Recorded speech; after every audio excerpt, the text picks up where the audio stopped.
What's up guys, welcome back to our channel. Today I will not be joined by my partner. I will be reading these 7 sad and creepy murder cases by myself.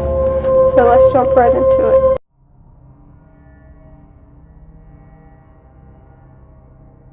Also known as the Goodhart murders, the Robinson family murders were the mass murders of Richard Robinson, his wife Shirley, and their 4 children, Richie, Gary, Randy, and Susan, in 1968. The family was shot and killed while vacationing in their Lake Michigan home just north of Goodhart, Michigan. Their bodies were found after 27 days.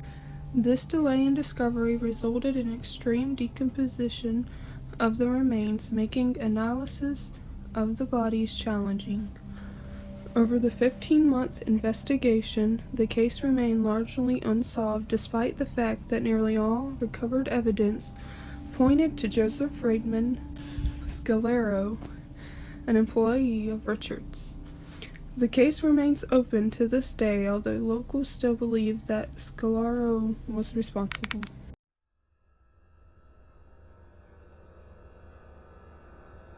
On April 23, 2006, the bodies of Mark Richardson and his wife Deborah were found in the basement of their home. The body of their son Jacob was discovered upstairs.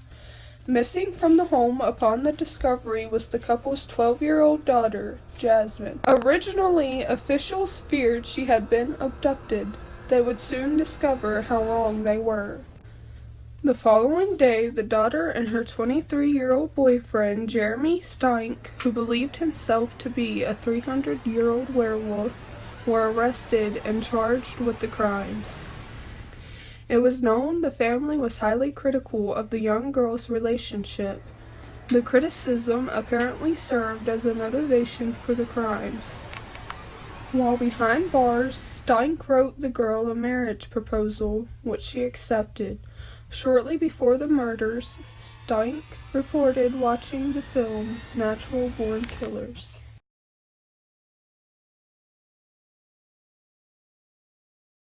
This television famous killer, Rodney Alcala, is estimated to have murdered upwards of 130 victims. He earned his nickname, Dating Game Killer, because of his 1978 appearance on the Dating Game television show during the height of his murder spree. Prosecutors report Alcala toyed with his victims, strangling them until they passed out, waiting until they revived, then repeating the process. Over the years of his rampage, Alcala compiled more than 1,000 photos of women and teenage boys, at least one of whom he then murdered. Luckily, the winner of the dating game refused to go out with Alcala after the show ended because she got strange vibes from him.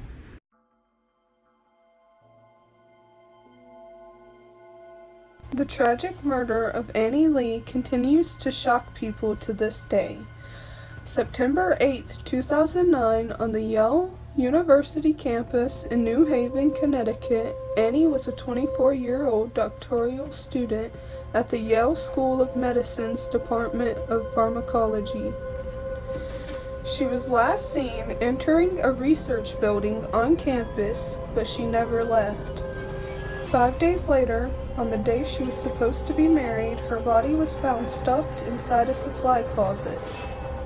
Her fellow lab technician, Raymond Clark, was found guilty of the murder, though he never provided a reason for his actions.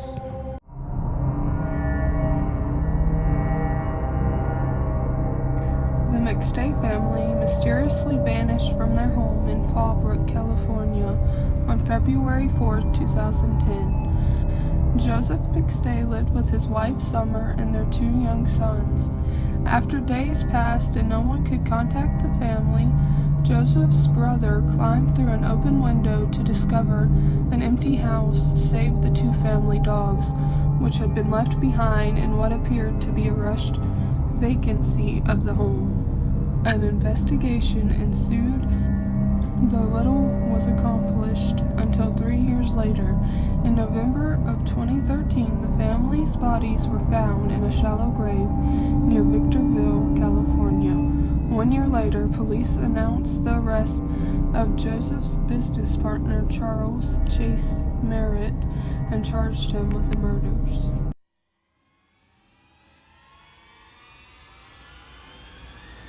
In 2014, the two Dutch college students disappeared while hiking in Panama. A few weeks after the women were reported as missing, their backpack was found by a local. Inside was 2 cell phones that proved the students tried to call 911 numerous times, a camera that showed the last snaps of them, 2 bras, and a water bottle. Probably the creepiest part of the case is the 90 photos taken between 1 a.m. and 4 a.m. after both women were already pronounced missing. The majority of the pictures show complete darkness, while a few showed plastic bags, candy, and the back of Chris's head. Weeks later, 33 bone fragments were found close to where the backpack was. Investigators said the bones belonged to the women, but they still don't know the reason for their death.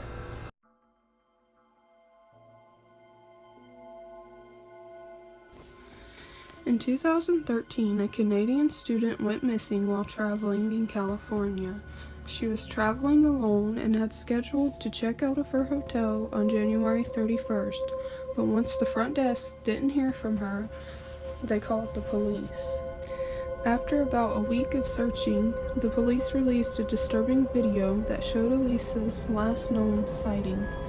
The elevator surveillance footage showed Elisa acting strangely, and as the video went viral, many people had several theories of her behavior, from mental illness to paranormal forces. Meanwhile, guests at the hotel started complaining about black and foul-smelling water. Hotel staffs checked the roof water tank where Elisa's body was found. Investigators said the cause of death was drowning. As for why or how Elisa got into the water tank remains a mystery. Well, those stories were really sad and pretty creepy. Make sure that you are always aware of your surroundings, be careful who you trust, and stay safe. Don't forget to like, share, comment, subscribe, and turn on post notifications to get notified when we upload every Friday. Peace.